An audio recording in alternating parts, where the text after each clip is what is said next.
নমস্কাৰ, মই স্মিতা বৰ্মন। আপোনালোক সকলোকে আজি মোৰ শ্ৰেণীকোঠালৈ আমন্ত্ৰণ কৰিছোঁ। আজি আমাৰ ব্লক 4 আগতেও আমি আৰম্ভ কৰিছিলোঁ। সেইদিনা আমি ইয়াৰ আগৰ শ্ৰেণীকোঠাত আমি ব্লক 4 আৰম্ভ কৰিছিলোঁ, ব্লক 4 ইউনিট 15। তো ইউনিট 15টোত আমি বিশেষকৈ আমি সাইকলজিকেল থিয়ৰিজবোৰ আমি পঢ়ি আছিলোঁ বা তাৰ ওপৰত আমি ডিছকাশ্যন এটা কৰি আছিলোঁ। কাৰণ আমি সকলোৱে জানো যে এডুকেশ্যনত আমাৰ বিশেষকৈ আমাৰ শিক্ষা জগতখনত যদি আমি পৰিৱৰ্তন আনিব লাগে, তেতিয়াহ'লে আমাৰ সাইকলজিকেল যিবোৰ থিয়ৰিজ আছে, যিবোৰ আমাৰ মনোবিজ্ঞানিক তত্ত্ববোৰ আছে, এই সকলোবোৰ তত্ত্ব আমি ভালকৈ জানিব লগা হয় বা সেই সাইকলজিকেল থিয়ৰিজবিলাকে আমাক বাৰুকৈ সহায় কৰি আহিছে আমাৰ গোটেই শিক্ষা ক্ষেত্ৰত। কাৰণ উইদাউট সাইকলজিকেল থিয়ৰিজখিনি যদি আমি এপ্লাই নকৰোঁ বা আমি নাজানো, তেতিয়াহ'লে আমাৰ শিক্ষা জগতখন আমাৰ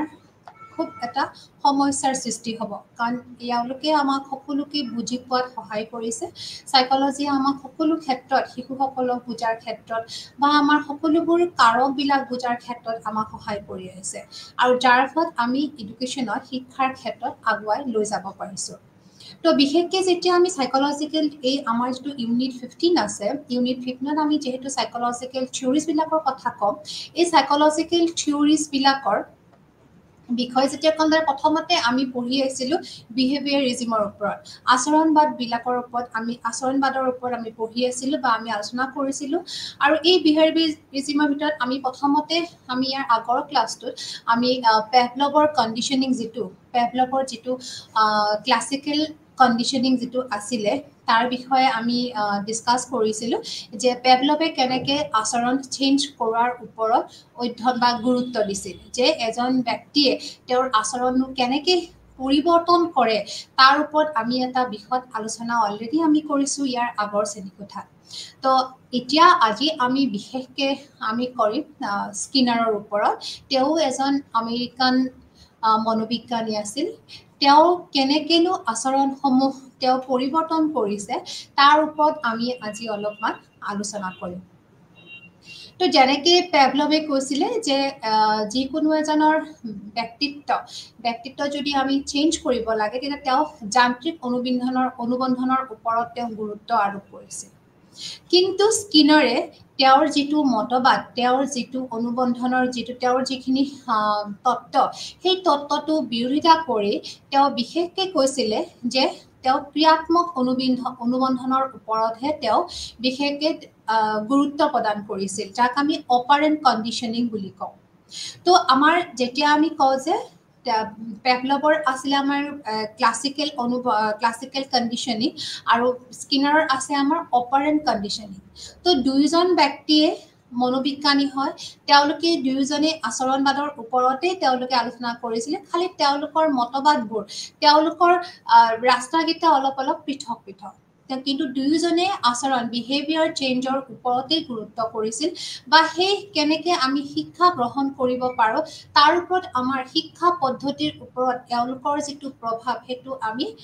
সদায় শলাগ ল'বলগীয়া। কাৰণ আমাৰ গোটেইবোৰ শিক্ষণ পদ্ধতিবোৰ আমাৰ বিশেষকৈ পেভলভ হওক, স্কিনাৰ হওক, এওঁলোকৰ থিয়ৰিমৰ ওপৰত ভিত্তি কৰি এতিয়াৰ শিক্ষা পদ্ধতিবোৰ আমাৰ আগুৱাই গৈ আছে। তো স্কিনাৰ বুলি কয়, স্কিনাৰ বি ফ্ৰেডৰিক স্কিনাৰ, তেওঁ আছিলে এজন আমেৰিকান যুক্তৰাষ্ট্ৰৰ এজন বিখ্যাত এজন আচৰণবাদী মনোবিজ্ঞানী। আৰু তেওঁ বিশেষকৈ হাৱাৰ্ড বিশ্ববিদ্যালয়ত তেওঁৰ কামবোৰ আৰম্ভ কৰিছিলে।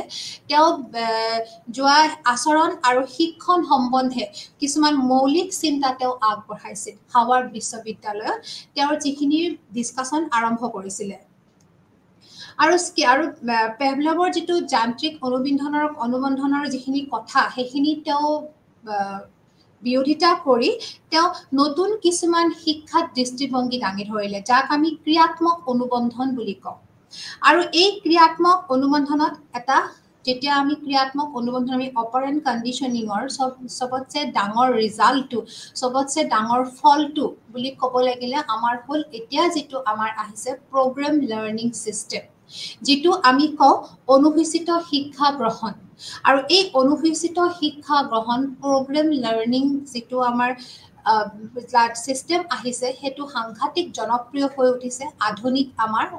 শিক্ষা জগতত আধুনিক শিক্ষা জগতত প্ৰগ্ৰাম লাৰ্নিংটো সাংঘাতিকভাৱে জনপ্ৰিয় হৈ আহিছে সকলো ব্যক্তি ইয়াৰ প্ৰতি আগমন হৈছে সকলোৱে ইয়াক খুব কমফৰ্টেবলি পঢ়িব পাৰিছে কাৰণ নিজৰ ইচ্ছা অনুযায়ী ইয়াতে পঢ়িব পাৰে আমি যেনেকুৱা ৰেসপন্স দেখাম সেই হিচাপে আমি আগুৱাই আমি গোটেইখিনি শিক্ষা আমি গ্ৰহণ কৰিব পাৰো তো যে এখানে কৈছে যে স্কিনাৰৰ যেটো আমাৰ অপাৰেন্ট কন্ডিশনিং আছে হেতু আমাৰ কাৰণে এটা ফলপ্ৰসূ তাৰ ক্ৰিয়াত্মক অনুবন্ধন বুলি কয় বা আমি তাক ফলোৎপাদনকাৰী অনুবন্ধন বুলি কওঁ আৰু হসাকে ইয়াৰ ফলটো খুব সুন্দৰভাৱে ফুটি উঠিছে কাৰণ ইয়াতে আজিকালি সাংঘাতিকভাৱে ইয়াৰ প্ৰচাৰ হৈছে বা সকলোৱে তেওঁৰ যেটো তত্ত্ব আছে সেই তত্ত্বৰ ওপৰত ভিত্তি কৰি সকলোৱে শিক্ষণ পদ্ধতিবোৰ নতুনকৈ আৱিষ্কাৰ কৰিবলৈ লৈছে তো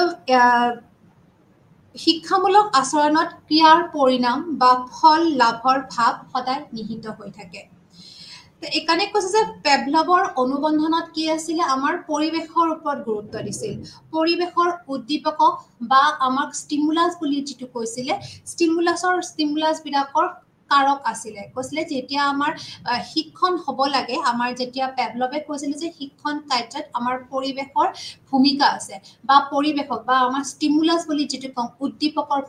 ভূমিকা আছে কিন্তু স্কিনাৰৰ যেটো তত্ত্ব আছিল স্কিনাৰৰ তত্ত্বত তেওঁ ক'লে যে তেওঁৰ অনুবন্ধনত কৰিছিল যে পৰিণামৰ লক্ষ্যই আচৰণত প্ৰভাৱ পেলায় বুলি কৈছিল যে যাক যেনেকুৱা ধৰণৰ ফল লাগে তেওঁ সেই হিচাপে ব্যৱহাৰ বিহেভ কৰিব কাৰোবাক যদি বহুত ভাল ফল লাগে তেওঁ নিশ্চয় হেনেকুৱা ধৰণে ব্যৱহাৰ কৰিব তেওঁ কষ্ট কৰিব তেওঁ নিজকে সজাব তেওঁ অনুশীলনত যাব তো যাক যেনেকুৱা ফল লাগে সেই হিচাপে তেওঁ কি কৰিব নিজৰ আচৰণটো কৰিব সেনেকে শিক্ষা জগতক যাক যেনেকুৱা ধৰণে তেওঁলোকৰ গোল আছে লক্ষ্য আছে সেই লক্ষ্যবোৰ উপনীত হ'বৰ কাৰণে তেওঁ হেনেকুৱা ধৰণে কষ্ট কৰিব বা হেনেকুৱা ধৰণে তেওঁ অনুশীলন কৰিব তো হেতু কাৰণে কৈছে যে স্কিনাৰৰ যেটো অনুবন্ধন আছে অনুবন্ধন তত্ত্ব আছে সেই তত্ত্বত বিশেষকৈ কৈছে পৰিণামৰ ওপৰত ভিত্তি কৰিহে সকলোৱে শিক্ষা গ্ৰহণ কৰে বুলি কৈছে বা আচৰণটো তেওঁলোকে সলনি কৰে তো এখিনি আমাৰ স্কিনাৰৰ যেটো তত্ত্ব আছে আৰু স্কিনাৰে কি কৰিলে তেওঁ 1938 চনত তেওঁ দ্য বিহেভিয়াৰ অফ অৰ্গেনিজম 1953 চনত সায়েন্স এণ্ড বিহেভিয়াৰ এণ্ড 1971 চনত এবাউট বিহেভিয়াৰিজম নামৰ কেইখনমান মূল্যৱান গ্ৰন্থ তেওঁ ৰচনা কৰি থৈ গৈছে এই সকলোবোৰ যিখিনি বুক আছে যিখিনি গ্ৰন্থ আছে তাতে আচৰণ বিধিৰ ওপৰত খুব সুন্দৰকৈ তেওঁ আলোচনা কৰি থৈ গৈছে তো স্কিনাৰৰ যিখিনি শিক্ষাৰ উদ্দেশ্য বা পৰিণাম সচেতন আচৰণ কেৱল দৈহিক যান্ত্ৰিক আৰু প্ৰতিবৰ্ত ক্ৰিয়ামূলক হ'ব নোৱাৰে বুলি কৈছে তেওঁ কৈছে যে কেতিয়াও আমাৰ যান্ত্ৰিক হ'ব নোৱাৰে সকলোখিনি মানুহৰ ইচ্ছাকৃতভাৱেহে আমি আমাৰ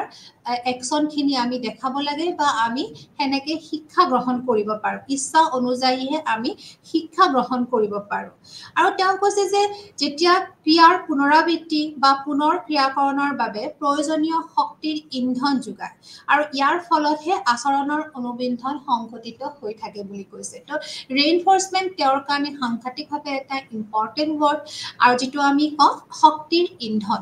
তো ৰেইনফোৰ্সমেন্টৰ ফলত কি হয় সকলোৰে ৰেইনফোৰ্স মানে হল ৰেইনফোৰ্সে সকলে মোটিভেট কৰে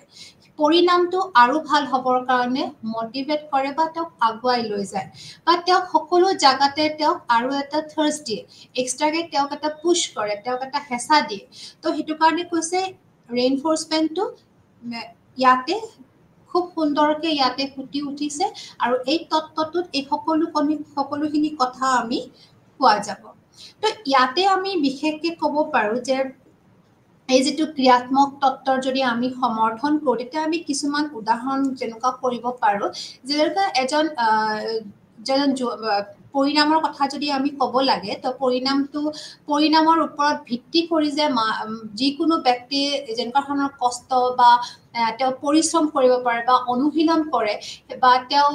খুব বেছিকে আশাবাদী হৈ পৰে পৰিণামটোৰ কথা ভাবি কিনে তেওঁ আশাবাদী হৈ পৰে তো এনেকুৱা ধৰণৰ কথা কিছুমানে উদাহৰণ ক'ব পাৰোঁ যেনেকে এজন জুৱা খেলাৰীয়ে বাৰে বাৰে তেওঁ জুৱা খেলি থাকে কাৰণ তেওঁ এইটো কাৰণে জুৱা খেলে যে তেওঁৰ আশা এটা আছে যে এটা সময়ত তেওঁ জয়ী হ'ব তেওঁ এটা ভাবি থৈছে যে তেওঁ এদিন হ'লেও তেওঁ ফলটো পাব তো এইটো এটা আমাৰ ক্ৰিয়াত্মক আমাৰ যিটো অনুবন্ধন আছে তাৰে আমি এটা এক্সাম্পল বুলি ক'ব পাৰোঁ বা আনহাতে আমি কৰিব পাৰোঁ যে এজন যদি মৃত্যুমুখী ৰোগী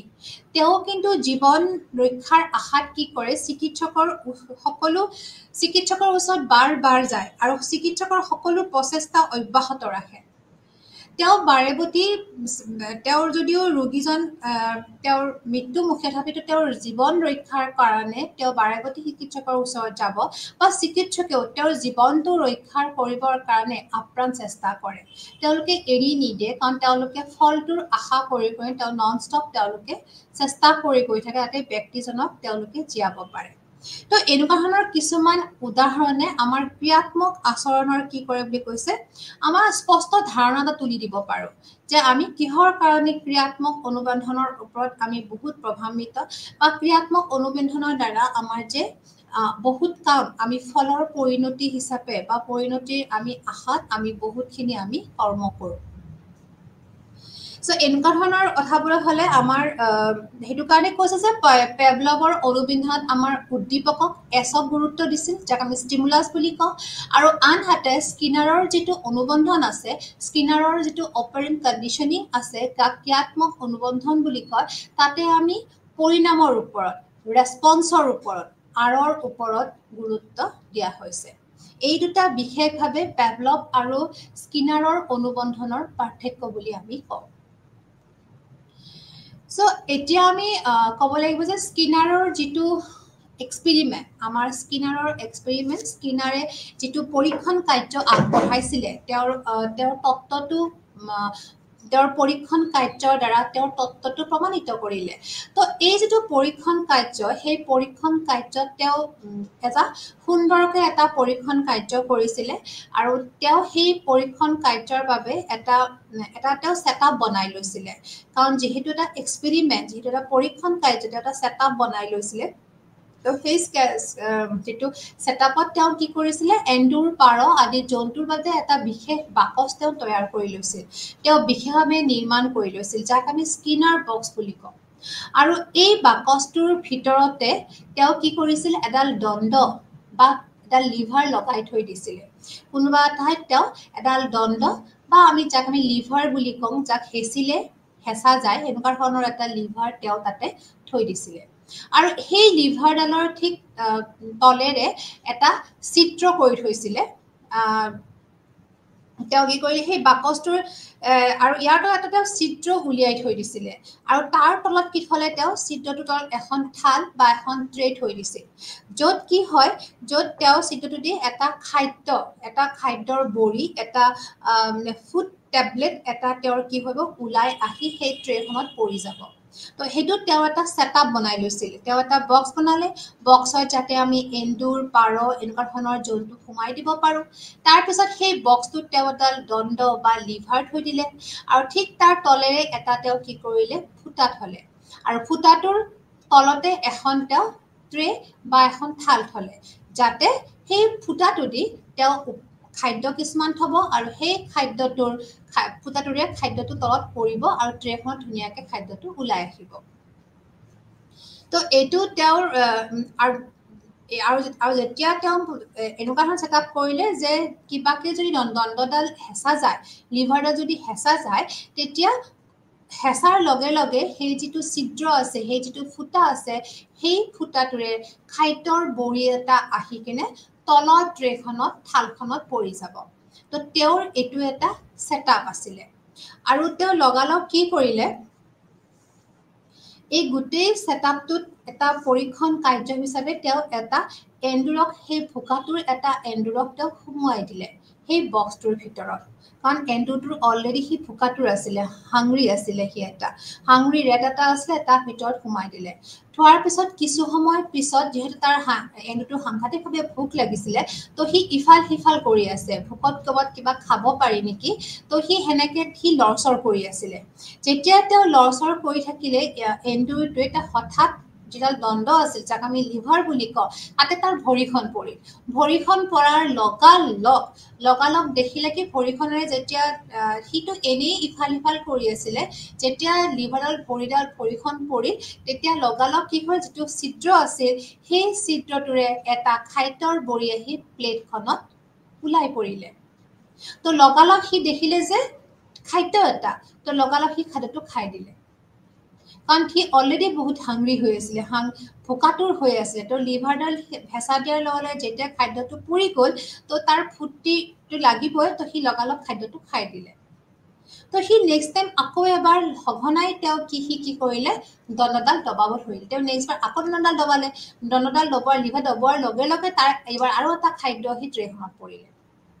নেক্সট বাৰ সি আৰু এবাৰ দবালে কাৰণ সি যিটো ভোকাতুৰ আছিলে সি বাৰ চেষ্টা কৰিলে যেতিয়া সঘনাই সি চেষ্টা কৰিলে আৰু বাৰে প্ৰতি সি কি কৰিলে খাদ্যটো পাই থাকিল তো ইয়াক কোৱা হৈছে আমাৰ এই প্ৰক্ৰিয়াটোকে কোৱা হৈছে ক্ৰিয়াত্মক অনুবন্ধন কাৰণ কিয় সেইখিনি সময়ত সি নন ষ্টপ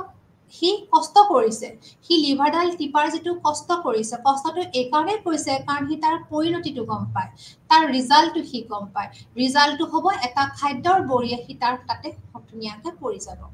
তো আল্টিমেটলি সি কি কৰিলে এই গোটেইখিনি বস্তুৰ কাৰণে সি চেষ্টা নন ষ্টপ কৰিলে আৰু নন ষ্টপে সি ৰিজাল্ট পালে যে সি খাদ্যৰ এটা বৰি পালে আৰু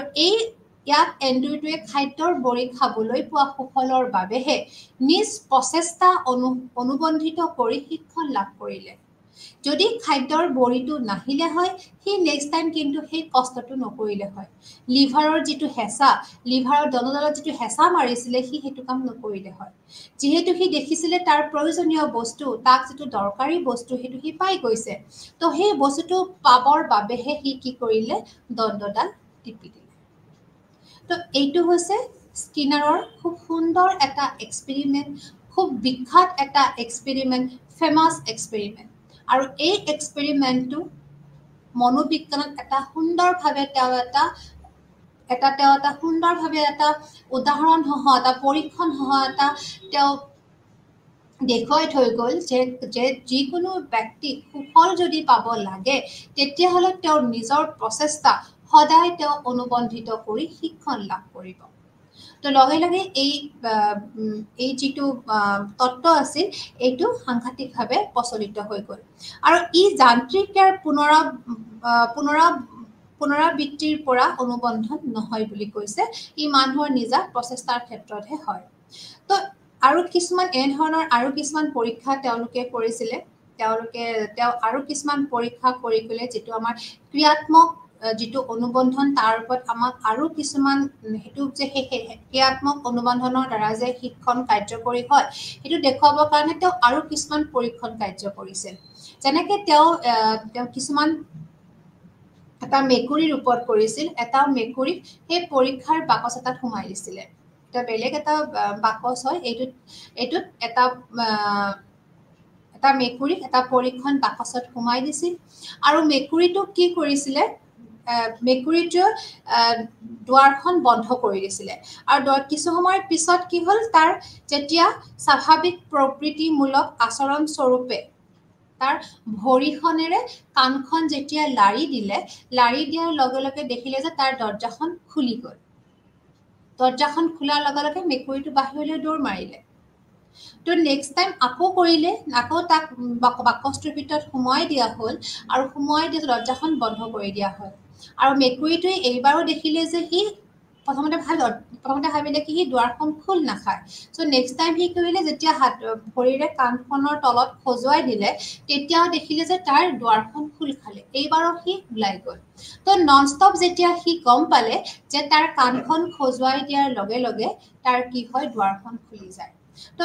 এইখিনি ক্ষেত্ৰতো সি গম পালে যে এইবাৰ কাণখন খোজালেহে দুৱাৰখন খোল খায় তো সি সেইটো এটা শিক্ষণ লাভ কৰিলে সি কাণখন খজুৱাই দিয়ে আৰু দুৱাৰখন খুলি যায় ঠিক তেনেকৈ কি কৰিছে এটা আৰু এটা তেওঁলোকে পূৰ্বৰ পৰিকল্পিতভাৱে দুৱাৰখন খুলি দিয়া হয় মেকুৰীটোক আৰু এটা সময়ত সিহঁতে কি কৰিলে মেকুৰীটোক জানি উঠিছে তাৰ কাণৰ তলৰ খোজত দুৱাৰখন খুলে যায় সেইদিনা আন এটা মেকুৰীয়ে কি কৰিলে একেই পৰিস্থিতিৰ যোগে তাক জানি উঠে যে আৰু এটা বেলেগ এটা মেকুৰীকো কি কৰিলে এটা সেই দুৱাৰখন বন্ধ কৰাৰ পিছত মেকুৰীটোৱে যেতিয়া যাবলৈ বিচাৰিছিলে তেতিয়া সি কি কৰিলে সিও নেচাৰেলি তেওঁৰ গাটো চেলেকি দিয়ে তো যেতিয়া সিহঁতে নেচাৰেলি নিজৰ কাণ খজুৱাই বা গা চেলেকে এনেকুৱা ধৰণৰ কিছুমান কাম সিহঁতে নেচাৰেলি কৰে এইটো এটা তেওঁলোকৰ স্বাভাৱিক প্ৰবৃত্তি তেওঁলোকে কাণ খজুৱাই গা চেলেকে তো এনেকুৱা সময়ত কি হ'লে নেক্সট এইটো আকৌ বেলেগ এটা মেকুৰী এই মেকুৰীটোকো সেনেকুৱা ধৰণৰ এটা বাকচত ভৰাই দিয়াৰ পিছত দুৱাৰখন বন্ধ কৰি দিয়া হৈছিলে আৰু দুৱাৰখন বন্ধ কৰাৰ পিছত তেতিয়া মেকুৰীটোৱে ইফাল সিফাল কৰাৰ পিছত দুৱাৰখন খোল নাখায় তো সি এনেই তাৰ গাটো চেলেকি দিলে আৰু দেখিলে যে গাটো চেলেকাৰ লগে লগে দুৱাৰখন খোল খালে তো সি বাহিৰ ওলাই গ'ল তো সেনেকে সিও শেষত কৰোঁতে সি গম পালে যে তাৰ এতিয়া গাটো চেলাকতে দুৱাৰখন খোল খাই সি ওলাই যাব পাৰে তো এনেকুৱা ধৰণৰ কিছুমান শিক্ষা সি লাভ কৰিলে তাৰোপৰি আন এটা পৰীক্ষণ কি কৰিলে এটা মুৰ্গী এটা কুকুৰা চৰাইক বাকচত ভৰাই থলে আৰু সেই কুকুৰা চৰাইটিও নিজৰ পাখিটো থুটিয়াই যেতিয়া ছিঙি দিয়ে তেতিয়া দুৱাৰখন খোলা কৰিলে তো এইটো এটা কি হ'ল এক্সপেৰিমেণ্ট তেওঁলোকে কৰিছিলে তেওঁলোকে বহুত এনেকুৱা ধৰণৰ মনোবিজ্ঞানীসকলে বহুত ধৰণৰ তেওঁলোকে পৰীক্ষণ কাৰ্য কৰিছিলে আৰু এই পৰীক্ষণ কাৰ্যৰ পৰা তেওঁলোকে এইটো বুজাবলৈ চেষ্টা কৰিলে যে আমি যিকোনো এটা আমি সুফল পাবৰ কাৰণে আমি চেষ্টা অব্যাহত কৰিব লাগিব আমি অনুশীলন কৰিব লাগিব অনুশীলন নহ'লে আমি কোনো ধৰণৰ আমি কাম কৰিব নোৱাৰো বা আমি ফলটো গম পাম ফলটোৰ পিছত ফলটো পাবৰ কাৰণে আমি নিজেই অট'মেটিক আমি প্ৰচেষ্টা হাতত ল'ম তো এনেকুৱা ধৰণৰ বহু ধৰণৰ আমাৰ ক্ৰিয়াকলাপ কৰা হৈ গৈছে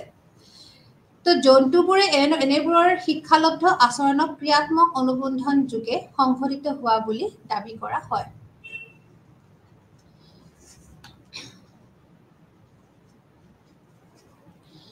এতিয়া কৈছে যে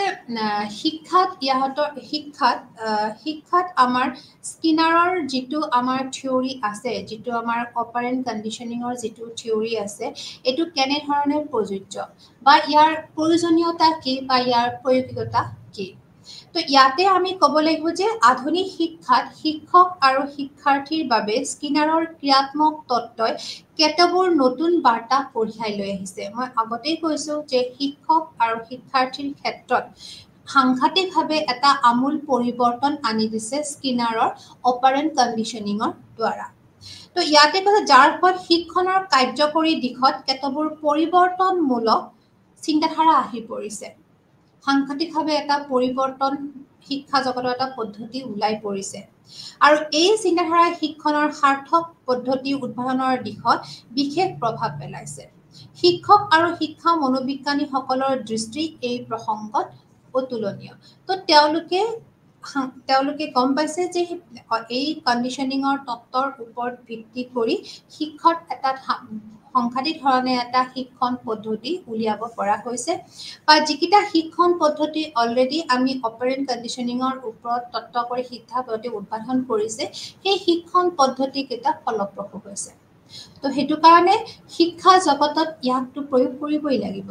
শিক্ষা জগতত আমাৰ অপাৰেণ্ট কণ্ডিশ্যনিঙৰ যিখিনি তত্ত্ব আছে সেইখিনি আমাৰ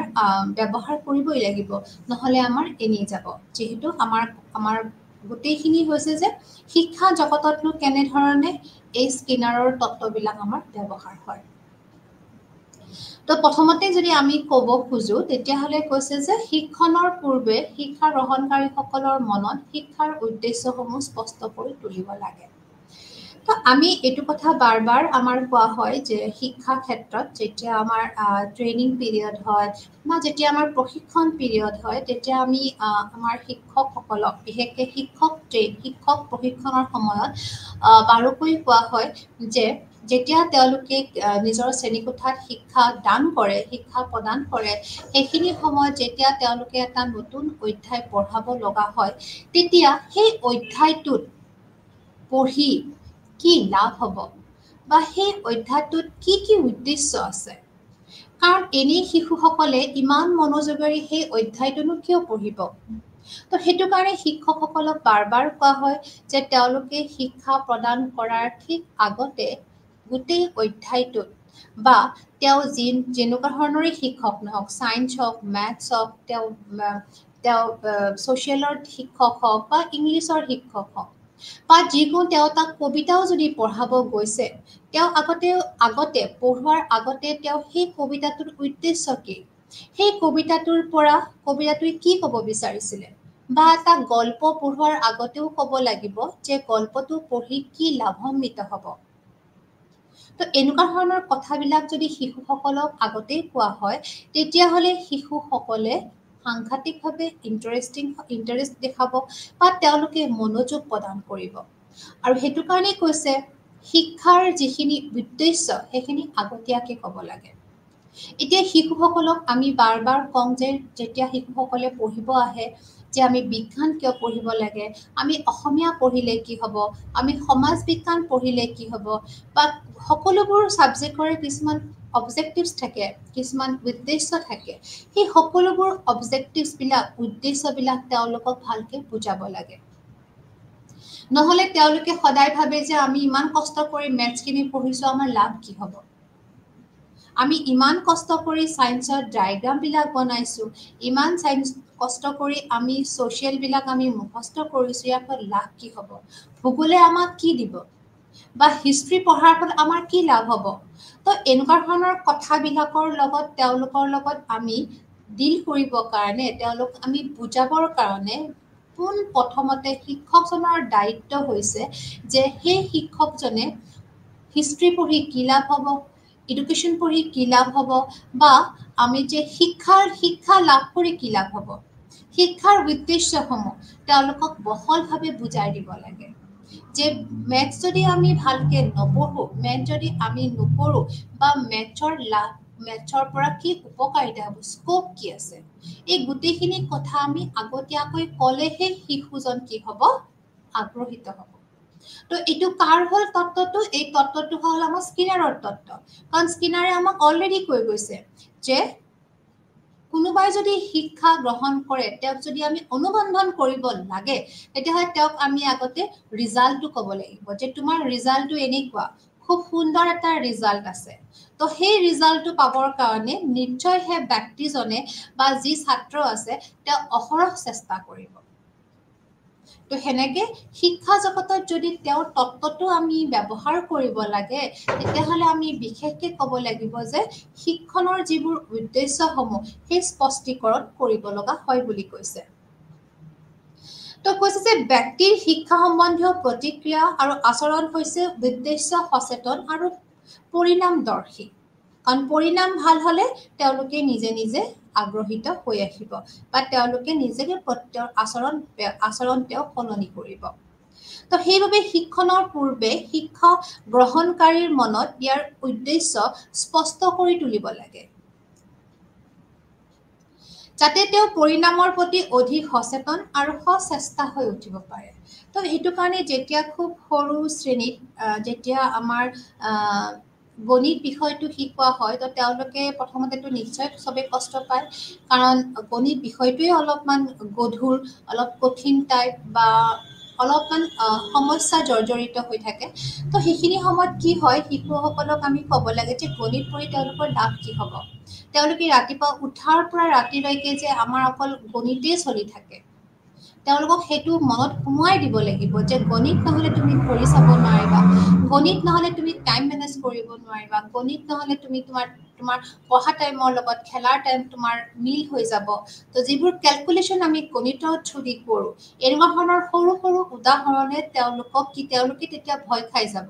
যে আমাৰ গণিত নহ'লে আমাৰ একো নহয়, বা গণিতৰ ফলতহে আমি লাইফটো খুব সুন্দৰভাৱে ডিচিপ্লিনভাৱে আমি চলাই নিব পাৰিম। তো এনেকুৱা ধৰণৰ উদ্দেশ্যবিলাক তেওঁলোকৰ আগত যেতিয়া দাঙি ধৰা হয় এজন শিক্ষকে, তেতিয়া অট'মেটিক সকলো ক্লাছৰ সকলোখিনি ষ্টুডেণ্টে পঢ়াৰ প্ৰতি খুব আগ্ৰহী হৈ উঠিব। তেওঁলোকে সকলোবোৰ গণিত হওক তেওঁ যিকোনো ধৰণৰ ছাবজেক্টৰ প্ৰতি তেওঁ আগ্ৰহ দেখুৱাব বা তেওঁ খুব কষ্টৰে পঢ়িব কাৰণ তেওঁ জানে যে তেওঁৰ পিছৰ জীৱনটো যদি সুন্দৰ কৰিব লগা হয় তো তেওঁ এইখিনি সময়ত কষ্ট কৰিবই লাগিব তো এইটো হ'ল আমাৰ এটা একদম ক্ৰিয়াত্মক অনুবন্ধনৰ তত্ত্বৰ এটা ফলস্বৰূপ নেক্সট কৈছে যে আমাৰ শিক্ষণৰ আচৰণসমূহ পুৰস্কৃতকৰণ কৰিব লাগে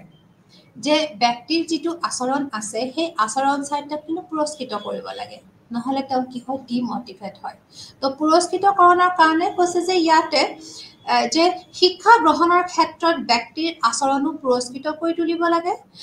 লক্ষ্য কৰিব লাগে যে শিক্ষা গ্ৰহণকাৰীৰ প্ৰচেষ্টা অধিকভাৱে ফলপ্ৰসূ আৰু অতি সামান্যভাৱেহে বিফল কাম হৈ পৰিব পাৰে সুফল প্ৰাপ্তিয়ে ক্ৰিয়াৰ প্ৰয়োজনীয় উৎসাহ প্ৰদান কৰে যেতিয়া কৈছে যে যেতিয়া তেওঁ সুফল পাব তেওঁ যে জানিব যে তেওঁ পুৰস্কৃত হ'ব তেওঁক এৱাৰ্ড দিয়া হ'ব তেওঁ লগালগ কি হ'ব তেওঁৰ উৎসাহ বাঢ়িব তেওঁৰ কামৰ স্পৃহা বাঢ়িব তেওঁৰ কামৰ প্ৰতি আৰু বেছি নিচা হ'ব বা তেওঁ কষ্ট কৰিবৰ কাৰণে তেওঁ পিছুৱাই নাহিব তো সেইটো কাৰণেই কৈছে যে শিক্ষাৰ ক্ষেত্ৰত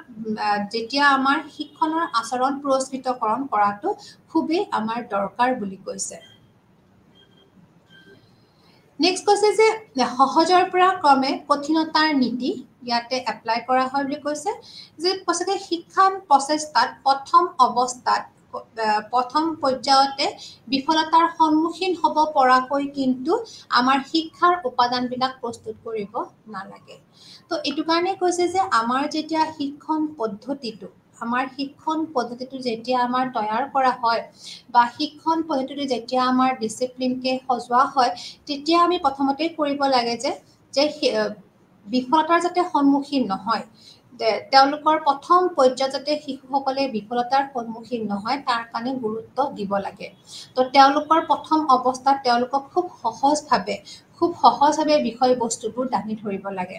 কাৰণ প্ৰথম অৱস্থাতে তেওঁলোকক যদি খুব কঠিনভাৱে বিষয়বস্তুবোৰ দিয়া হয় তেতিয়া তেওঁলোকৰ নিচা বা তেওঁলোকৰ ইণ্টাৰেষ্ট নোহোৱা হ'ব বা তেওঁলোকৰ পঢ়াৰ যিটো আগ্ৰহ সেই আগ্ৰহটো তেওঁলোকৰ অট'মেটিক নোহোৱা হ'ব এইটো কাৰণে কোৱা হৈছে যে তেওঁলোকক বিষয়বস্তুৰ কঠিনতা ক্ৰমাগতভাৱেহে তেওঁলোকে বৃদ্ধি কৰি তুলিব লাগে বুলি কৈছে সহজৰ পৰা ক্ৰমে কঠিনতালৈ শিক্ষাৰ্থীয়ে শিক্ষাৰ অগ্ৰগতি লাভ কৰিব পৰাকৈ বিষয়বস্তুক উপস্থাপন কৰি তুলিব লাগে তো এইটো আমি আমাৰ এইটো ক্ষেত্ৰত আমি ক'ব লাগিব যে যেতিয়া শিশুসকলে যিকোনো ক্ষেত্ৰত তেওঁলোকক যদি যিকোনো ছাবজেক্ট হওক যিকোনো কৰ্ম হওক তেওঁলোকক যদি প্ৰথমতে তেওঁলোকে দেখিছে যে বিফল হৈছে তেওঁলোকে প্ৰথমেই দেখিছে যে তেওঁলোকে বুজি পোৱা নাই তেওঁলোকে প্ৰথমেই যেতিয়া মন কৰিছে তেওঁলোকে একো গ্ৰহণ কৰিব পৰা নাই তো তেওঁলোক অট'মেটিক তেওঁলোকৰ এটা মনত অশান্তিৰ ভাৱ হ'ব বা তেওঁলোকে একো ধৰিব নোৱাৰিব যে কামটো কৰোঁ নে নকৰোঁ সেই আৰম্ভণিতে এইকাৰণে শিশুসকলক কি কৰিব লাগে খুব সহজ পদ্ধতিৰে পঢ়োৱা অভ্যাস কৰাব লাগে বা যিবোৰ শিক্ষণ পদ্ধতি আমাৰ যুগুত কৰোৱা হয় বা শিক্ষণ পদ্ধতি তেওঁলোকৰ এপ্লাই কৰা হয় সেই পদ্ধতিবিলাক খুব সহজ হ'ব লাগে যাতে তেওঁলোকে কোনো দ্বিধাবোধ নকৰাকৈ বস্তুবিলাক তেওঁলোকে গ্ৰহণ কৰিব পাৰে বা দ্বিধাবোধ নকৰাকৈ তেওঁলোকে সেই বস্তুবিলাকৰ লগত তেওঁলোকে যেতিয়া ডিল কৰিব তো তেওঁলোকে অট'মেটিক সেই ছাবজেক্টটোৰ ফালে তেওঁলোকে আকৰ্ষিত হ'ব যিকোনো ছাবজেক্টতে তো এই ক্ষেত্ৰত আমাৰ শিক্ষকসকল বাৰুকৈয়ে আমাৰ কি হয় ৰেছপনচিবল পাৰ্চন হৈ পৰে কাৰণ তেওঁলোকৰ সেই দায়িত্ব থাকে যে শিশুজনে স্কুলত অহাৰ লগে লগে তেওঁলোকে কোনো বিফল নহয় সকলো ক্ষেত্ৰত তেওঁৰ স্বভাৱ চৰিত্ৰৰ পৰা তেওঁৰ আচাৰ ব্যৱহাৰৰ পৰা তেওঁৰ ডিচিপ্লিন যেতিয়া কৰিব দিয়ে সেই ডিচিপ্লিনটো মানে ইমানেই বেছি ষ্ট্ৰিক্ট হ'ব নালাগে যাতে শিশুবিলাকে শেষৰ ফালে ডিচিপ্লিন মেইনটেইন কৰা তেওঁলোকে কষ্টকৰ বস্তু বুলি ভাবে তো শ্ল'লি তেওঁলোকক বয়স অনুযায়ী তেওঁলোকক বস্তুবোৰ দিয়া হয় বয়স অনুযায়ী তেওঁলোকক ডিচিপ্লিন বা আচৰণবোৰ শিকাব লাগে তেওঁলোকৰ মেনাৰ্ছবোৰ শিকাব লাগে বা তেওঁলোকৰ যিখিনি কৰ্ম সেই কৰ্মৰ যিখিনি তেওঁলোকে প্ৰথমতে সহজ কৰ্মবোৰ তেওঁলোকক দিব লগা হয় তাৰ পিছতহে লাহে লাহে কঠিনতালৈ আনিব লাগে কাৰণ যেটো আমাৰ অলৰেডি এটা শিক্ষাৰ নীতি আছে যে সকলোবোৰ শিক্ষাৰ নীতিটো হৈছে কি principle of simple to complex যেটো আমাৰ শিক্ষাৰ নীতি আমাৰ যেটো আমাৰ শিক্ষাৰ নীতি বুলি কওঁ শিক্ষাৰ নীতিতে আছে যে আমি শিক্ষা শিকাব লাগিব সিম্পলৰ পৰা কমপ্লেক্সলৈকে তো হেনেকে কৈছে যে যেতিয়া আমাৰ সেই প্ৰিন্সিপলটোৱে ইয়াতেও আমাৰ খাপ খাইছে কাৰণ এই যে তত্ত্ব আছে স্কিনাৰৰ যেটো তত্ত্ব আছে এই তত্ত্বটোও কি কৰিছে এই নীতিটো তেওঁলোকে পালন কৰি আহিছে বা তেওঁলোকে এই নীতিটো ফলো কৰি আহিছে যে শিক্ষাত প্ৰথমতে সহজ বস্তুবিলাকৰ দ্বাৰাহে শিকোৱা হয় তাৰ পিছত ক্ৰমান্বয়ে লাহে লাহে কি হয় বিষয় বস্তুটো কঠিনতালৈ অগ্ৰগতি লাভ কৰে বুলি কৈছে আৰু হেনেকে বিষয় বস্তুবোৰ লাহে লাহে কি কৰিব দিছে বেছিকে ডিফিকাল্ট লেভেলৰ ফালে নিবলৈ দিছে তো এইটো হৈছে আমাৰ যেটো আমাৰ শিক্ষাৰ নীতি আছে সেই নীতিটোৰ লগত এই নীতিটো প্ৰায় একে বা তেওঁলোকে এটা নীতিয়ে ফলো কৰি গৈছে তো বিষয় বস্তু এখানে কৈছে যে এই তত্ত্বটো কৈছে যে ফলটো প্ৰথমতে সুন্দৰভাৱে ফল যদিও একেই হ'ব খালি প্ৰথমতে ফলটোৰ কাৰণে যিখিনি কষ্ট আছে যিখিনি বিষয় বস্তু আছে সেইখিনি সহজ কৰিব লাগে আৰু লাহে লাহে সেই ফলটো কাষ চাপিবৰ কাৰণে কঠিন বিষয় বস্তুলৈ তেওঁলোকক আগবঢ়াই নিয়া হয় নেক্সট আছে কৈছে যে আচৰণ সংশোধন ইয়াতে কৈছে যে মডিফিকেশন অফ বিহেভিয়াৰ তো ক্ৰিয়াত্মক অনুবন্ধন নীতিৰ ওপৰত ভিত্তি কৰি ব্যক্তিৰ ভাল আৰু বেয়া আচৰণ সংশোধন কৰা হয় তো ইয়াতে আমি কওঁ যে যেতিয়া ইতিবাচক কিছুমান প্ৰৰোচক আমি স্বৰূপে আমাৰ খাদ্য প্ৰদান প্ৰশংসা পুৰস্কাৰ স্বীকৃতি মান্যতা প্ৰদান আদি প্ৰয়োগ কৰিব লাগে যদিহে এজন শিক্ষাৰ্থী তেওঁৰ আচৰণ বা তেওঁৰ কৰ্ম বা তেওঁৰ ফলাফল সঁচাকৈ ভাল হৈছে বা তেওঁৰ হেণ্ডৰাইটিং বা তেওঁৰ কথা কোৱাৰ ষ্টাইল বা তেওঁৰ প্ৰেজেন্স অফ মাইণ্ড তেওঁৰ আইকিউ লেভেল এই সকলোবোৰ বস্তুত তেওঁৰ যিটো ইণ্টেলিজেন্সি এই সকলোবোৰ বস্তু বুদ্ধিমত্তা বুলি আমি যেটো কওঁ এই সকলোখিনি ক্ষেত্ৰত যদি তেওঁ সঁচাকৈ প্ৰশংসনীয় তো তেওঁ প্ৰশংসা কৰাটো খুবেই দৰকাৰ তেওঁলোকৰ সৰুতে যে সৰুতে যিবোৰ শিশু আছে শিশুবিলাকৰ তেওঁলোকক বেলেগ একো নালাগে তেওঁলোকক এক্সিলেণ্ট তেওঁলোকক 5 ষ্টাৰ যেটো আমি কপিত আঁকি দিওঁ এনেকুৱা ধৰণৰ কিছুমান সৰু সৰু কথাতে তেওঁলোক সাংঘাতিকভাৱে তেওঁলোক কি হয় উৎফুল্লিত হয় তেওঁলোকে মটিভেট হয় তো এনেকুৱা ধৰণৰ কৰ্মৰ ফলত তেওঁলোক আগুৱাই যায় বা তেওঁলোকে আৰু অধিক শিক্ষা গ্ৰহণৰ কাৰণে তেওঁলোকে অগ্ৰসৰ হয় আৰু ঠিক তেনেকে তেওঁলোকৰ যদি কিছুমান নীতিবাচক আমাৰ কিছুমান ৰিইনফোৰ্সমেন্টো আছে আমাৰ নেগেটিভ কিছুমান ৰিইনফোৰ্সো আছে যেনেকুৱা আমাৰ শাস্তি প্ৰদান অনুমোদন প্ৰত্যাহাৰকৰণ সামাজিকভাৱে নিন্দা বা দোষাৰোপকৰণ আদি প্ৰয়োগ কৰিব পাৰে তো কেতিয়াবা আকৌ কি হয় কিছুমান ক্ষেত্ৰত শিশুসকলক বিশেষকৈ অলপ কৈশোৰ অৱস্থাৰ বা অলপ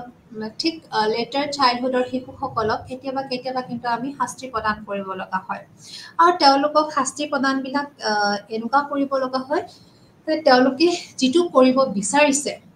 বিশেষকৈ শিশুসকলৰ ক্ষেত্ৰত কৰা হয় তেওঁলোকে যিটো কৰিব বিচাৰিছে সেইটো কৰিব নিদিয়া হয় সেইটো কৰিব নিদিয়াকে যেতিয়া ৰাখা হয় তেতিয়া তেওঁলোকে বুজি পায় যে তেওঁলোকৰ নিশ্চয় কৰবাত কিবা এটা সমস্যা হৈছে আৰু ঠিক তেনেকে তেওঁলোকৰ যিখিনি আচৰণ আছে যিখিনি তেওঁলোকৰ নিগেটিভ আচৰণ আছে সেই আচৰণখিনি তেওঁলোকে সংশোধন কৰিব লাগে তো যেতিয়াই আমি দেখা পাওঁ যে শিশুবিলাকে কিছুমান বেয়া ব্যৱহাৰ কৰিছে তেওঁলোকে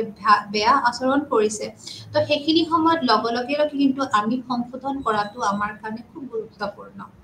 আৰু সংশোধন আমি কেনেকৈ কৰিম কেতিয়াবা আমি শাস্তি প্ৰদান কৰি কেতিয়াবা তেওঁলোকৰ পাৰ্মিশনবিলাক আমি বন্ধ কৰি দিওঁ বা কেতিয়াবা তেওঁলোকক সামাজিকভাৱেও দোষাৰোপ কৰা দেখা যায় তো তো কিছুমান বেছিভাগ ল'ৰা ছোৱালীৰ আগত যদি তেওঁক আমি দোষাৰোপ কৰোঁ তেতিয়াও কিন্তু কি হয় তেওঁ অলপমান তেওঁক লাজ দিয়া হয় বুলি কয় বা তেওঁৰ অলপ মনত আঘাত দিয়া বুলি কয় যদিও এইটো আমি প্ৰায় ফ'ল' কৰিব নালাগে বুলি আজিকালি কোৱা হয় কাৰণ সেনেকুৱা সময়ত শিশুৰ মানসিক অৱস্থা বেয়া হৈ যায় যদিও আমি আমাৰ লিখা হয় যে এইবোৰ আমাৰ কিছুমান নেতিবাচক ৰেইনফৰ্চমেণ্ট বুলি কোৱা হয় নিগেটিভ ৰেইনফৰ্চমেণ্ট বুলি কোৱা হয় তাৰেও কিন্তু আমি কিছুমান আমি জুখি চাইহে আমি সেই শিশুবিলাকক তাতে প্ৰয়োগ কৰা হয় কাৰণ এই ক্ষেত্ৰতো আমাক সেইকাৰণেই কোৱা হৈছে যে চাইকলজিকেল থিয়ৰী ইমানেই ইম্পৰ্টেণ্ট যে সেই এজন শিশুই যেতিয়া ভাল ফল দেখুৱায় বা ভাল আচৰণ দেখুৱায় তাক আমি কেনেকৈ মটিভেট কৰিম আৰু আনহাতে এজন শিশু যদি বেয়া ব্যৱহাৰ দেখুৱায় তেওঁ বেয়া ফলাফল দেখুৱায় তেওঁ কিবা যদি বেয়া কৰ্মত লিপ্ত হয় তেওঁকো আমি কেনেকৈ সংশোধন কৰিম তো এই যিখিনি আমাৰ যিখিনি অবজাৰভেশ্যন আমাৰ যিখিনি পৰ্যবেক্ষণ এইখিনি ইমান নিখুঁত হ'ব লাগিব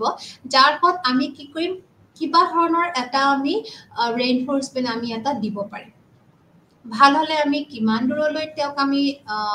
উৎসাহ দিম আৰু বেয়া হ'লে আমি তেওঁক কিমান দূৰলৈ তেওঁক শাস্তি প্ৰদান কৰি তেওঁক সংশোধন কৰিম কিন্তু আল্টিমেটলি গ'লটো আমাৰ এইটোৱে হৈছে যে শিশুসকলক তেওঁলোকৰ সংশোধন কৰা তেওঁলোকক এটা উচিত ৰাস্তাত লৈ যোৱা বা তেওঁলোকক এটা সঠিক পথত তেওঁলোকক উপনীত কৰা আৰু আৰু প্ৰতিজন কাৰণ এই শিশুবিলাকে এটা সময়ৰ নাগৰিক তো স্কুলৰ যেতিয়া তেওঁলোকে স্কুলত থাকে বিদ্যালয়ত থাকে তেওঁলোকে যদি সেই শিক্ষা গ্ৰহণ কৰা সময়খিনিতে তেওঁলোকক যদি আমি মডিফাই নকৰোঁ সংশোধন নকৰোঁ তো তেওঁলোকৰ কি হ'ব পিছৰ অৱস্থাত তেওঁলোকে সাংঘাতিকভাৱে সমস্যাৰ সন্মুখীন হ'ব তো তেওঁলোকে ভাল বেয়া নিজেও বিচাৰি নোৱাৰিব তেওঁলোকে কোনো ধৰণৰ কৰ্মত তেওঁলোকে লিপ্ত হ'ব নোৱাৰিব যিকোনো কৰ্মতে তেওঁলোকে পিছুৱাই আহিব লগা হয় তো সেইটো কাৰণে কোৱা হৈছে শিক্ষাত এই সকলোবোৰ নীতি এই সকলোবোৰ তত্ত্ব কিমান দূৰ এপ্লিকেবল হয় বা সেই নীতিবিলাকৰ প্ৰয়োজনীয়তা কিমান তো ইমান আমাৰ প্ৰতিটো নীতিয়ে বা আমাৰ যিখিনি আচৰণবাদ নীতি আছে আমি যোৱাবাৰ পেভলভৰ যিখিনি আমি নীতি পঢ়িছিলোঁ পেভলভৰ যেতিয়া আমি তত্ত্ববোৰ পঢ়িছিলোঁ সেই তত্ত্ববোৰ পঢ়োঁতেও আমি দেখিছিলোঁ যে পেভলভৰ তত্ত্ববিলাকেও আমাৰ যিটো শিক্ষা জগত আছে তাতে বহলভাৱে প্ৰভাৱ পেলাইছে ঠিক তেন্তে তাতেও আমি দেখিছিলোঁ তেওঁলোকৰ সজ অভ্যাস কৰোৱা তেওঁলোকৰ মনোভাৱ গঠন কৰা আদি ইত্যাদি বহু ধৰণৰ ক্ষেত্ৰত শিশুসকলক পেভলভৰ যিটো তত্ত্ব আছে সেই তত্ত্বই তেওঁলোকক সহায় কৰি আহিছে শিশুবিলাকক ছেট আপ কৰা তেওঁলোকক ফৰ্ম কৰা তেওঁলোকক গঠন কৰা সাংঘাতিকভাৱে তাতেও সহায় কৰি আহিছে ঠিক তেনেকে আমাৰ স্কিনাৰৰ যিখিনি তত্ত্ব আছে যিখিনি ক্ৰিয়াত্মক অনুবন্ধন তত্ত্ব আছে সেই তত্ত্বসমূহেও সকলোকে সহায় কৰি আহিছে তো লাষ্টত আমাৰ যিটো স্কিনাৰৰ যিটো তত্ত্ব আছে সেই তত্ত্বৰ ওপৰত ভিত্তি কৰি আমাৰ যিটো অনুসূচিত শিক্ষণ পদ্ধতি প্ৰস্তুত কৰি তোলা হৈছে ই আমাৰ এতিয়া বৰ্তমান যিটো আমাৰ শিক্ষা জগত আছে সেই শিক্ষা জগতৰ কিন্তু সি এটা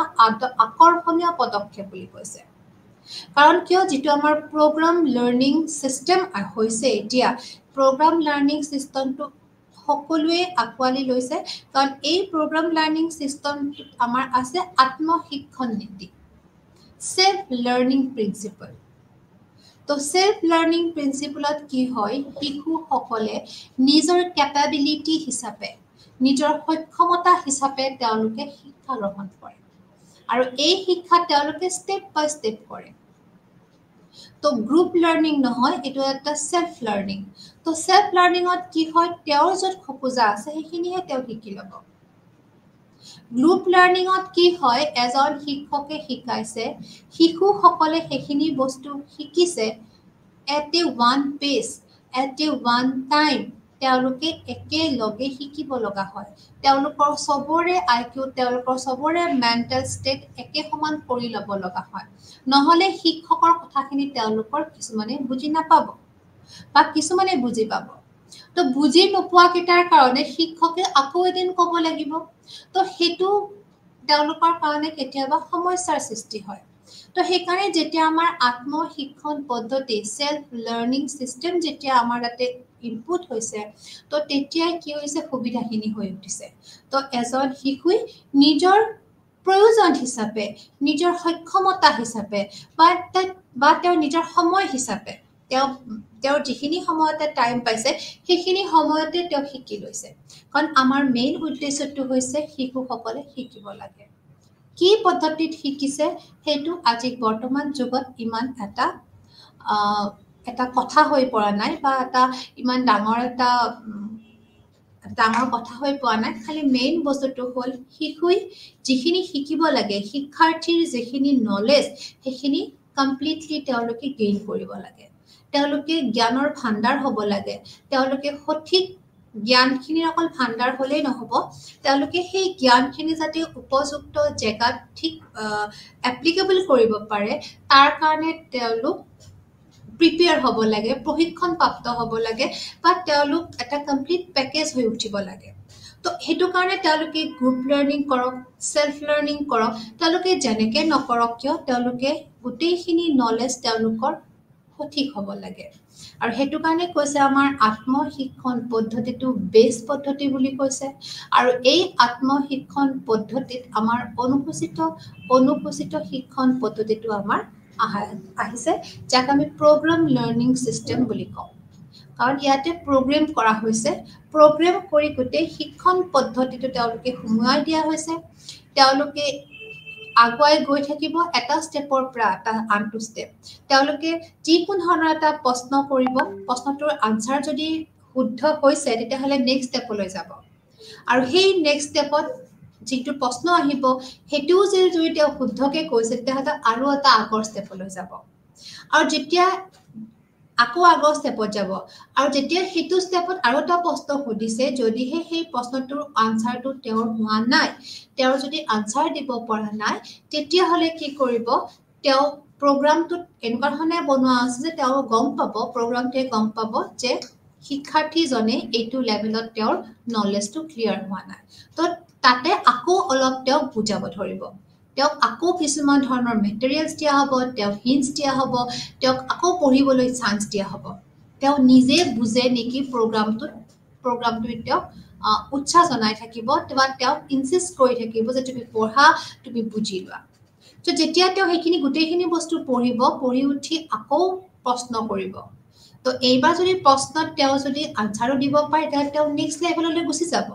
কিন্তু যদি তেওঁ দেখিছে যে এইবাৰো তেওঁ প্ৰশ্নকেইটাৰ উত্তৰ ভালকৈ দিব পৰা নাই তেতিয়াহ'লে তেওঁক আকৌ পুনৰবাৰ কি কৰা হয় বেলেগ কিছুমান মেটেৰিয়েলছ দি তেওঁক পঢ়োৱা হয় তো এনেকুৱা ধৰণৰ যিটো ষ্টেপ বাই ষ্টেপ প্ৰগ্ৰাম লাৰ্নিং চিষ্টেম আছে সেই লাৰ্নিং চিষ্টেমটো আজিকালি ৱাইডভাৱে আমাৰ ইয়াতে প্ৰচলিত হৈ আছে আৰু শিক্ষাৰ্থীসকলে খুব ভালকৈ ইয়াৰ পৰা লাভান্বিত হৈছে আৰু সেলফ লাৰ্নিঙত কি হয় তেওঁলোকে যেতিয়াই মন যায় তেতিয়াই পঢ়িব পাৰে তেওঁলোকৰ ইচ্ছা অনুযায়ী তেওঁলোকৰ সময় অনুযায়ী তেওঁলোকৰ মুড অনুযায়ী তেওঁলোকে পঢ়ি কিনে ইয়াতে আগুৱাই যাব পাৰে তো এইটো হৈছে আমাৰ স্কিনাৰৰ যিটো তত্ত্ব আছে সেই তত্ত্বৰ ওপৰত ভিত্তি কৰি আমাৰ কিমান দূৰ আগুৱাই যোৱা হৈছে তো কৈছে ইয়াৰ যোগেদি ব্যক্তিয়ে নিজ শিক্ষা অগ্ৰগতি অনুসৰি নিজৰ প্ৰচেষ্টাৰে শিক্ষাত আগুৱাই যোৱাৰ এক অভিনৱ পদ্ধতি সঁচাকৈ ই এটা অভিনৱ পদ্ধতি বুলি কৈছে কাৰণ তেওঁলোকে কৈছে তেওঁলোকৰ নিজ শিক্ষা অগ্ৰগতি অনুসৰি আৰু নিজৰ প্ৰচেষ্টাৰে শিক্ষাত আগুৱাই যাব পাৰে কৈছে শিক্ষণ কাৰ্যক যান্ত্ৰিক অনুবন্ধিত আৰু অনৈচ্ছিক ক্ৰিয়ামূলক কৰি তোলাৰ পৰিৱৰ্তে ইয়াক সচেতন সক্ৰিয় ইচ্ছাকৃত আৰু পৰিণাম সচেতন ক্ৰিয়াস্বৰূপে গঢ় দি তোলা হৈছে তো ইয়াতে কৈছে যে শিক্ষা কেতিয়াও অনৈচ্ছিক নহয় শিক্ষা কেতিয়াও যান্ত্ৰিক নহয় বুলি কৈছে যে শিক্ষা হ'ল এটা ইচ্ছাকৃত পৰিণামস্বৰূপ এটা পদ্ধতি আৰু ইয়াক সচেতন বুলি কৈছে আৰু সক্ৰিয় এক্টিভ এটা চিষ্টেম বুলি কৈছে বা এক্টিভলি অংশীদাৰ বুলি কৈছে তো এটো কাৰণে কোৱা হৈছে যে শিক্ষা ইয়াতে সচেতন সক্ৰিয় ইচ্ছাকৃত আৰু পৰিণাম সচেতন ক্ৰিয়া স্বৰূপে গঢ় লৈ উঠিছে সো ইয়াৰ প্ৰধান নীতিকেইটা হৈছে সৰু সৰু পদক্ষেপ নীতি পুনৰুদ্দীপন নীতি সক্ৰিয় প্ৰতিক্ৰিয়া নীতি আত্ম অগ্ৰসৰ নীতি আৰু আত্ম মূল্যায়ন আৰু সংশোধন নীতি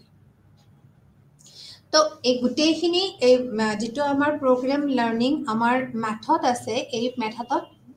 গোটেইখিনি নীতি আমাৰ এপ্লিকেবল কৰি আমাৰ শিক্ষা নীতি পদ্ধতি কৰি আমাৰ ৰিজাল্টৰ ওপৰত ফলৰ পৰিণামৰ ওপৰত ভিত্তি কৰি প্ৰচেষ্টাৰ যেটো অনুবন্ধন প্ৰচেষ্টা অনুবন্ধন কৰি শিক্ষা লাভ কৰা যেটো নীতি আছে সেই নীতিটো প্ৰয়োগ কৰা হৈছে তো এটো কাৰণে প্ৰভেদ বুলি ক'লে যেতিয়া আমি পেভলভৰ অনুবন্ধন আৰু আমি স্কিনাৰৰ অনুবন্ধনৰ যদি আমি প্ৰভেদ বুলি কওঁ তো ইয়াতে প্ৰথম প্ৰভেদটোৱে হৈছে যে কৈছে যে পেভলভৰ যেটো অনুবন্ধন আছে পেভলভৰ অনুবন্ধন তত্ত্বসমূহ কৈছে কি ই এটা পৰম্পৰাগত অনুবন্ধন বুলি কোৱা হৈছে আৰু স্কিনাৰৰ অনুবন্ধনটো এটা ক্ৰিয়াত্মক অনুবন্ধন বুলি কোৱা হৈছে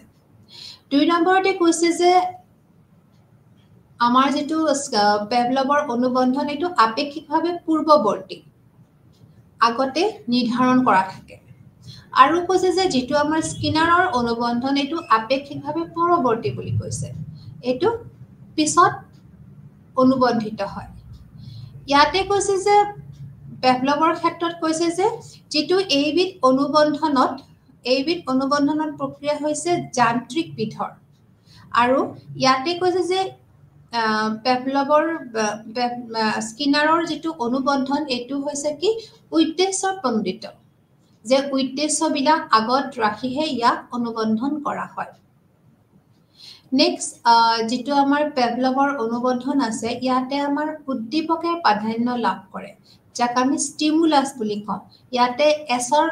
এছক প্ৰাধান্য দিছে আনহাতে আমাৰ স্কিনাৰৰ যেটো অনুবন্ধন আছে ইয়াতে প্ৰতিক্ৰিয়াৰ প্ৰাধান্য লাভ কৰে বুলি কৈছে ইয়াতে ৰেসপন্সৰ প্ৰাধান্য লাভ কৰে যাক আমি আৰ বুলি কওঁ তাৰোপৰি কৈছে যে যেতিয়া আমাৰ পেভলভৰ অনুবন্ধনত যাক আমি পৰম্পৰাগত অনুবন্ধন বুলি কওঁ পৰম্পৰাগত অনুবন্ধনত কৈছে কি ইয়াতে বিকল্প উদ্দীপক প্ৰদান কৰাত বিশ্বাস কৰা হয় ইয়াতে কিছুমান যদি এটা ষ্টিমুলাছে যদি কাম নকৰে তেতিয়াহলে আন এটা ষ্টিমুলাছ দিয়া হয় বা হেনেকে যান্ত্ৰিকভাৱে ইয়াতে ষ্টিমুলাছ প্ৰদান কৰি তেওঁলোকৰ আচৰণ বিধি সলনি কৰে কিন্তু আমাৰ যেতিয়া আমাৰ ক্ৰিয়াত্মক অনুবন্ধন বুলি আমি যাক আমি স্কিনাৰৰ অনুবন্ধন বুলি কওঁ ইয়াতে কিন্তু কি কৈছে ইয়াতে প্ৰতিক্ৰিয়া সংশোধন কৰাতহে বিশ্বাস কৰা হয় কাৰণ ইয়াতে যিখিনি আচৰণ হ'ব যিখিনি ৰেসপন্স হ'ব এই ৰেসপন্সখিনি যদি ভাল হয় তাক মোটিভেট কৰিব আৰু যদি ৰেসপন্সখিনি বেয়া হয় তেতিয়াহলে ইয়াতে সংশোধন কৰাতহে বেছি গুৰুত্ব প্ৰদান কৰিছে ইয়াতে কৈছে সেই যেটো যিখিনি আচৰণ দেখুৱাব সেই আচৰণখিনি তেওঁলোকে মডিফাই কৰাতহে বেছি গুৰুত্ব ৰিফাইনমেন্ট কৰাতহে বেছি গুৰুত্ব দিব বুলি কৈছে তাৰোপৰি কৈছে যে আমাৰ যেটো পৰম্পৰাগত অনুবন্ধন এই পৰম্পৰাগত অনুবন্ধন কৈছে কি স্বতঃক্ৰিয়া স্নায়ুতন্ত্ৰই কাম কৰে বুলি কৈছে ইয়াতে আমাৰ স্নায়ু কাম কৰে হেবিট হৈ গলে আমাৰ অটোমেটিক সেই কামটো হ'ব কিন্তু আমাৰ যেটো ক্ৰিয়াত্মক অনুবন্ধন আছে আমাৰ যেটো স্কিনাৰৰ অনুবন্ধন কন্ডিশনিংটো আছে ইয়াতে আমাক কেন্দ্ৰীয় স্নায়ুতন্ত্ৰই কাম কৰে বুলি কৈছে আমাৰ হেতু ৰিলেটেড টু আমাৰ ব্ৰেইন হ'ব একানে কৈছে চেন্ট্ৰেল নাৰ্ভাছ সিস্টেম হে ইয়াতে কাম কৰে বুলি কৈছে তো এই দুটা এনেকুৱা ধৰণৰ কিছুমান প্ৰভেদ আছে এনেকুৱা ধৰণৰ প্ৰভেদবিলাক খুবেই গুৰুত্বপূৰ্ণ কাৰণ দুইটাই আচৰণবাদবিদ বা তেওঁলোকে দুইটাই বিহেভিয়ৰিজমৰ ওপৰত কাম কৰিছে কিন্তু তেওঁলোকৰ প্ৰভেদও আছে তেওঁলোকে দুইটাতে ষ্টিমুলাছ আৰু ৰেছপন্স আছে কিন্তু আমাৰ যেটো পেভলভৰ কণ্ডিশ্যনিংটো আছে তাতে অকল বিশেষকৈ ষ্টিমুলাছৰ ওপৰত গুৰুত্ব দিছিল ষ্টিমুলাছটো চেঞ্জ কৰি তেওঁলোকে গুৰুত্ব প্ৰদান কৰিছিল কিন্তু আমাৰ যেটো স্কিনাৰৰ অপাৰেণ্ট কণ্ডিশ্যনিং আছে ইয়াতে আমাৰ যেটো আমাৰ ৰেছপন্স যেটো আমাৰ প্ৰতিক্ৰিয়া সেই প্ৰতিক্ৰিয়াৰ ওপৰত প্ৰাধান্য দিছিলে আমাৰ আৰৰ ওপৰত বেছি গুৰুত্ব দিছিলে তো তাৰোপৰি কৈছে যে এই যেটো আমাৰ পৰম্পৰাগত অনুবন্ধন তাতে আমাৰ কৈছে যে সান্নিধ্য নীতিৰ দ্বাৰা প্ৰভাৱিত যাক আমি ল অফ আমি কণ্টিগিউটি বুলি আমি কওঁ আৰু আনহাতে আমাৰ ক্ৰিয়াত্মক অনুবন্ধনত আমাক কোৱা গৈছে যে পৰিণাম নীতিৰ দ্বাৰাহে প্ৰভাৱিত বুলি কৈছে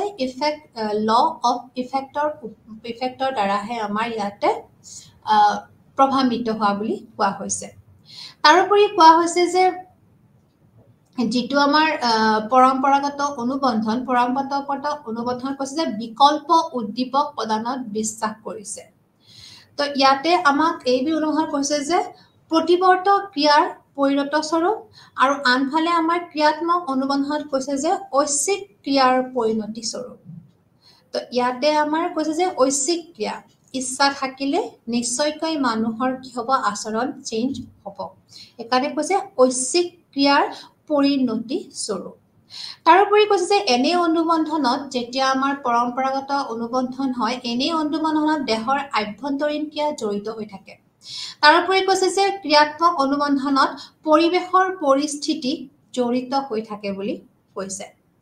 লাষ্টত কৈছে যে আমাৰ বিকল্প উদ্দীপক যেটো আমি বাৰবাৰ কৈ আছো যে ইয়াতে আমাৰ বিকল্প কিছুমান ইয়াত শিক্ষণৰ মূল কাৰণ হৈছে বিকল্প উদ্দীপক প্ৰদান আৰু ইয়াতে আমাক ক্ৰিয়াত্মক অনুবন্ধনত কৈছে যে ইয়াতে আমাক প্ৰতিক্ৰিয়াৰ সম্বোধন তো এজেহল আমি এই দুইটাৰে প্ৰভেদ আমি দেখিছো কাৰণ স্কিনাৰ আৰু পেভলভৰ যেটো কণ্ডিশ্যনিং যেটো আমাৰ তত্ত্ব আছে এই তত্ত্ব দুইটাই তত্ত্বই আমাৰ খুব ভালকে আমাৰ প্ৰচলিত হৈ আছে বা দুইটা পদ্ধতিৰ দ্বাৰাই আমাৰ শিক্ষা জগতত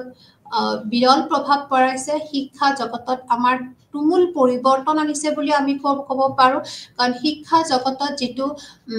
আচৰণবাদৰ যেটো পৰিৱৰ্তন সেইখিনি সাংঘাতিকভাৱে কন্টিনিউ হৈ আছে কাৰণ দুইটা নীতিয়ে নিজৰ জাগাত তেওঁলোকে শিক্ষা জগতত বহলভাৱে তেওঁলোকৰ প্ৰভাৱ আছে তো এনেকুৱা ধৰণৰ নীতিত আমি দুইটাতে গম পাইছো যে কি খালি আমাৰ যেটো আমাৰ পেভলভৰ নীতি আছে তাতে আমাৰ উদ্দীপকক প্ৰাধান্য দিয়া হৈছে আৰু ইফালে আমাৰ স্কিনাৰৰ যেটো কণ্ডিশ্যনিং আছে তাতে আমাৰ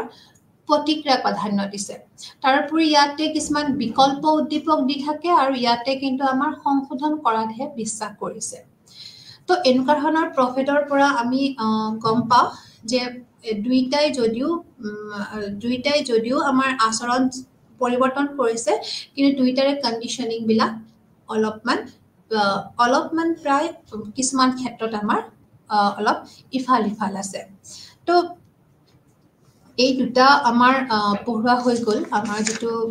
বিহেভিয়াৰিজমৰ ওপৰত যিখিনি আমাৰ সাইকোলজিক্যাল থিওৰিজৰ যিখিনি বিহেভিয়াৰিজম আছে সেইখিনি আমাৰ এই দুটা প্ৰায় আমাৰ পঢ়ুৱা হৈ গ'ল পেভলভ আৰু আমাৰ স্কিনাৰ তো এইখিনি আমাৰ দুইটাই আমাৰ পেভলভেও কিছুমান পেভলভৰ পৰীক্ষণটোত আছিলে কি আমাৰ এটা তাতেও আমাৰ কিছুমান উদ্দীপক দি কুকুৰ এটা কেনেকে ভোকাতুৰ কুকুৰ এটাৰ ওপৰত পৰীক্ষণ কৰা হৈছিল আৰু ইফালে স্কিনাৰৰ অপাৰেণ্ট কণ্ডিশ্যনিঙত আমাক এটা ভোকাতুৰ এণ্ডৰক আমাৰ হাংৰি ৰেট এটাক আমাৰ পৰীক্ষণ কৰা হৈছিলে তো দুইটাৰ ক্ষেত্ৰতে আমাৰ তেওঁলোকৰ ভোকাতুৰ কাৰণ যাক নিডি এটা জন্তুক নিডি এটা এনিমেলক যাক প্ৰয়োজন আছে এনেকুৱা ধৰণৰ এটা জন্তুক তেওঁলোকে এক্সপেৰিমেণ্টত ভৰাই দিছিলে আৰু তেওঁলোকৰ বিহেভিয়াৰটো তেওঁলোকে চাইছিলে কিছুমান সময়ত তেওঁলোকে উদ্দীপক চেঞ্জ কৰি কৰি তেওঁলোকে তেওঁলোকৰ বিহেভিয়াৰ চেঞ্জ কৰিছিলে আৰু কিছুমান আৰু ডেভেলপ স্কিনাৰৰ ক্ষেত্ৰত তেওঁলোকে পৰিণামটোৰ হিচাপে তেওঁলোকে তেওঁলোকৰ আচৰণবোৰ সলনি কৰিছে আৰু সবতছে যেটো ইম্পৰ্টেন্ট সবতছে ইন্টাৰেষ্টিংটোৱে হৈছে যে স্কিনাৰৰ যেটো ক্ৰিয়াত্মক অনুবন্ধন নীতি সেই অনুবন্ধন নীতি পৰিণামটো সাংঘাতিকভাৱে সুন্দৰ বা খুব প্ৰচলিত আজিৰ যুগত কাৰণ এইটোৰ পদ্ধতিতে আমাক কোৱা হৈছিলে যেটো আমাৰ প্ৰগ্ৰাম লাৰ্নিং সিস্টেম যেটো আমাৰ প্ৰচাৰ হৈছে আৰু যেটোই আমাৰ শিশুসকলক সেল্ফ লাৰ্নিঙৰ ওপৰত যেটো আগুৱাই লৈ গৈছে বা আত্মশিক্ষণ নীতিৰ ওপৰত তেওঁলোকৰ বিশ্বাস আহিছে বা তেওঁলোকে নিজেও যে শিকিব পাৰে নিজেও যে পঢ়িব পাৰে হেতুৰ ওপৰত তেওঁলোকৰ বিশ্বাস আহিছে আৰু এই বিশ্বাসটো নিশ্চয় স্কিনাৰৰ নীতিটোৰ ওপৰত তেওঁলোকে বেছি বিশ্বাস কৰে তো এই দুটা আমাৰ এখিনিতে শেষ হ'ল তো আমি নেক্সট ক্লাস আকৌ কন্টিনিউ কৰিম ধন্যবাদ নমস্কাৰ